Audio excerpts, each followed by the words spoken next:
Hi everyone! In this video, I'll show you how to install and set up XAMPP on your computer. Let's get started and have your local server up and running in just a few minutes. First is to open your browser and then search for XAMPP download in order to be redirected to their official website. And then you can select what operating system that you're using and what PHP version you are going to download.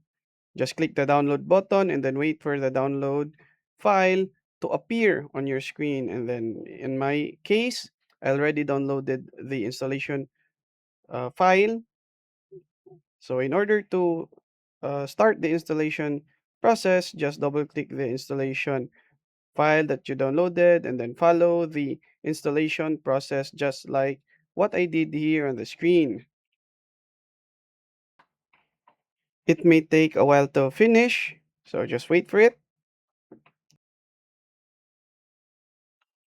After installing, just click the finish button, and if you check the option, the control panel will automatically run. And then what we are gonna be using is Apache and MySQL, so just click the start button.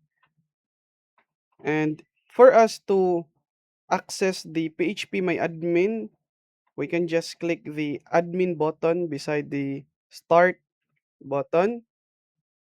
So this is your uh, DBMS. So this one will handle your database. In order for your projects to be visible on your local server, just put it in the htdocs. So I will give you an example here. We will create a folder. So this will be named my project. And then inside it, let's create a text document. So let's open it first in the Visual Studio Code.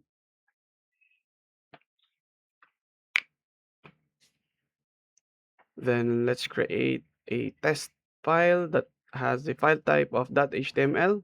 Let's output a basic h1 element.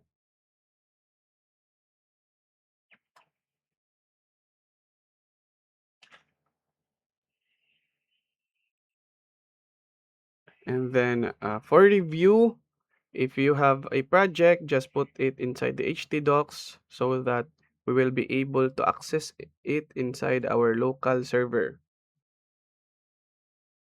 Okay, just delete this index so that it will not be redirected automatically to localhost phpMyAdmin. Okay, and then you can access your folder.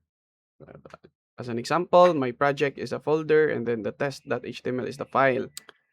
That's all everyone. It is very important for us to learn how to set up local server in our computer in order for us to use PHP, which we will tackle on our next video tutorials. Thank you for watching.